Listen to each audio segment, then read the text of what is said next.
So the movie begins, and we see a couple, Oscar and Amelia. Amelia is about to give birth, so she's extremely nervous. Oscar, panicking as well, is driving the car really fast. Because of his speed, he loses control of the vehicle and can't avoid an oncoming truck. Their car crashes straight into it, leading to a horrific accident. At that exact moment, Amelia hears someone screaming. Someone is calling out mom to her, and suddenly Amelia wakes up. Everything we just saw was actually part of her dream. But the accident itself really did happen 7 years ago. In that crash, her husband Oscar lost his life. Amelia survived, and on that same day she gave birth to a baby boy. But she never truly loved her son the way a mother should, because deep down, she feels like he's somehow responsible for that tragic day. Even now, it was her son, Samuel, who woke her up by screaming. It was the middle of the night he had another nightmare.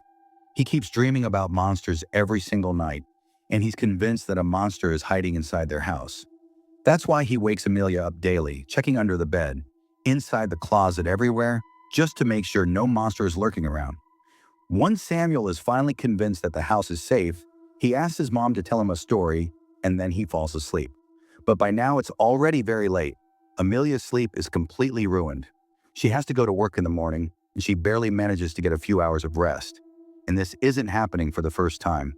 This has been going on for weeks, and Amelia hasn't had a proper night's sleep in a long time. That same morning, she suddenly wakes up to the sound of something breaking. When she goes downstairs, she sees that the front window is shattered, and of course, it's Samuel's doing. She glares at him in anger, but Samuel quickly tries to explain. He says, "Mom, look, I made a new weapon to kill the monster." Hearing this just makes Amelia even more irritated. His obsession with monsters is getting worse, and she's completely fed up with it. Anyway, she takes him along and leaves the house, heading to visit sister. After a few days, it was almost time for Simmel and his niece's birthday, a celebration they had been sharing together for the past 7 years. But this time, sister refused. She said she wanted to throw a princess-themed birthday party just for her daughter, with other girls. Hearing this completely broke Amelia. She never wanted to celebrate Samuel's birthday at home anyway, because that was the same day Oscar had died. Still, she didn't say anything to her sister, and when her sister started giving her a lecture about moving on in life, Amelia simply got up and walked away. That night, just like every other night, Samuel made her check every corner of his room before going to bed. Then he asked her to read him a story, but this time, the book he handed her, Amelia didn't even remember bringing it home. The book was called Babadook, and neither of them had read it before. As she opened it, she realized it was a horror story. Amelia asked, "Where did you get this book?" Samuel replied that it was on the shelf, and when he went near it, it just fell down on its own. Anyway, Amelia started reading the book and quickly realized it was centered around a terrifying monster called the Babadook. The book clearly stated that once the Babadook enters your life, there's no escaping it. On the next page, it said that if you hear the sound Babadook Dook Dook 3 times, it means it's already near you. It could come out from a window, from behind a door, or even from inside a closet. As Amelia turned the next page, it read, "When you hear that knocking sound, you'll find me getting closer to you. If you look carefully, you'll start to see me. And when I take off my mask, you'll be filled with terror, begging me for help, begging for your life." Reading all this made even Amelia feel uneasy, so she quickly shut the book and placed it on top of a cupboard, far out of Samuel's reach. The next morning, while they were having breakfast, Amelia suddenly found a piece of glass in her food. Shocked, she immediately stopped eating and checked her son's plate as well, then inspected all the utensils but found no glass anywhere. That's when she started to suspect this might just be another one of Samuel's strange pranks. Because of this, Amelia starts yelling at Samuel, but Samuel insists, "I didn't do it, the Babadook did." Hearing this, Amelia swallows her anger. Because she doesn't want to argue with her son right now, she has to go to work. That evening, when she returns home, she finds her entire room trashed, and someone has ruined her husband's picture. This makes her furious, and she immediately starts scolding Samuel, asking why he would do something like this. Samuel gets scared. He pushes her away and, grabbing one of his homemade weapons, runs down into the basement. Amelia is left helpless. Day by day, she's becoming more and more frustrated with her son's behavior. Later that night, when she goes to sleep, she suddenly hears Samuel screaming again from his room. When she checks on him, She sees that he's even more terrified than before, hiding under the bed. He tells her he saw the Babadook, that it's coming inside, and begs her not to let it in. Seeing his panic, she somehow manages to calm him down. But then she notices something strange. The same Babadook book she had kept on top of the cupboard is now lying on the table. She's confused about how it got there. Still, she realizes that this is what's been scaring Samuel. In anger, she grabs the book, tears it apart, and throws it into the trash outside. The next day, Amelia has to go to her sister's house for Samuel's cousin's birthday. Samuel stays quiet there, but on the way back, he suddenly becomes terrified again. He starts screaming and looking out the window, shouting, "Go away! Get out of here!" Frightened by his behavior, Amelia pulls the car over and scolds him, asking what's wrong with him. Samuel insists that the Babadook is there. Amelia snaps back, saying, "There's no such thing as the Babadook. Please just act normal for a while." But as soon as she says this, Samuel's condition worsens. His body starts jerking uncontrollably. Seeing this, Amelia becomes even more scared and rushes him to the nearest hospital. The doctors later explain that all of this happened due to extreme stress. Amelia tells the doctor that she's always been terrified of her imaginary monsters. Because of that, not only her life, but Samuel's life has been seriously disturbed. The doctor advises Amelia to take Samuel to a psychiatrist and gives both of them sleeping pills so they can finally get some proper rest that night. Amelia returns home with the pills, and they both take them. For the first time in a long while, they sleep peacefully without any worries. The next morning, Amelia wakes up to the sound of someone knocking on her door. When she goes to check, there's no one there. But right outside her door, she finds the same book she had torn apart and thrown in the trash. She picks it up and realizes someone has taped it back together. Even worse, new pictures have been added to the story, showing that Amelia will first kill her dog, then her son, and finally herself. Terrified, she starts believing that someone is stalking her, some kind of psychopath who wants to kill them. In anger, she burns the book. But when she goes back inside, she hears a phone ringing. As soon as she answers it, a horrifying voice speaks from the other end. Still, she doesn't think it's a monster. She's convinced it's a real person watching them and trying to harm them. So she immediately goes to the police station to file a complaint. She tells the police that someone is threatening her. When they ask for proof, she explains that it started with a book, and now she's been receiving strange phone calls for quite some time. When the police ask to see the book, she tells them she already burned it. Just as she's about to explain more, she notices a hanging coat inside the station and suddenly panics. Without finishing her report, she runs out of the station in fear. Later that night, as she lies in bed, she suddenly hears the door creak open. Terrified, she pulls the blanket over her face. After a long silence, she slowly peeks out and sees the Babadook hanging from the ceiling.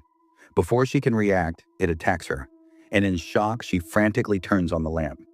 But at that moment, the Babadook had already disappeared. She quickly picked Samuel up and rushed downstairs into the living room.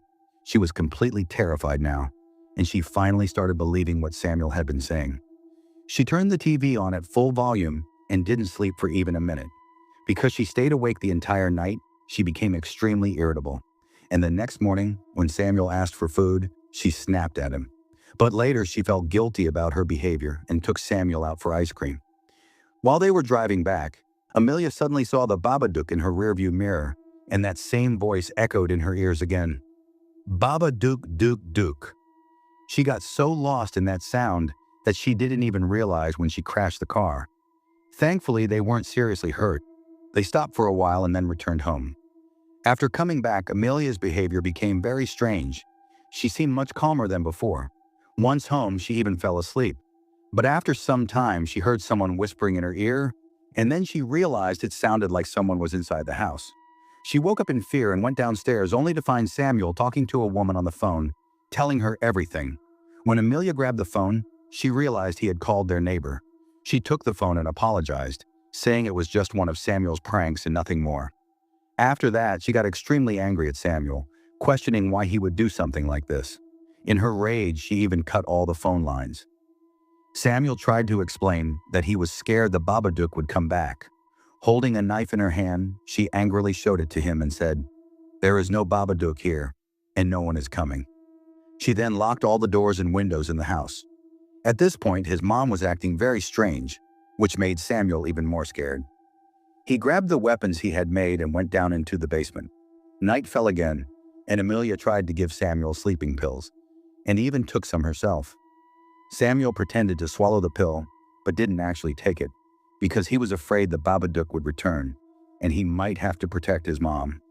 After that, Amelia sat down with Samuel and started watching cartoons.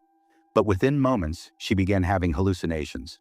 She saw her son lying to the side, dead with stab wounds in his chest. Just like she had seen in the book, exactly the same. She gets terrified. As she walks towards Samuel, he suddenly screams loudly. That's when we realize Amelia actually has a knife in her hand and was about to kill Samuel. If Samuel hadn't screamed, she wouldn't have snapped out of it. From this moment, we understand that the Babadook has possessed her. It has taken control of her, and now it plans to use Amelia to kill her own son, and even the dog. After that, it will kill Amelia too. Amelia sits down to the side and her dog starts barking at her as if she's no longer the same person. Around this time, Amelia notices her son heading down toward the basement. She follows him, but when she gets there, she doesn't see her son instead. She sees her husband, Oscar, standing there. She runs to him, hugs him, and starts crying. She says she thought he was dead, that he's finally come back, that her belief was true. But then Oscar tells her that they can stay together forever if she wants. The only condition is she has to give him their son. The moment he says that, Amelia realizes the truth. That's not Oscar, it's the Babadook disguised as him, trying to take her child. She immediately runs back upstairs.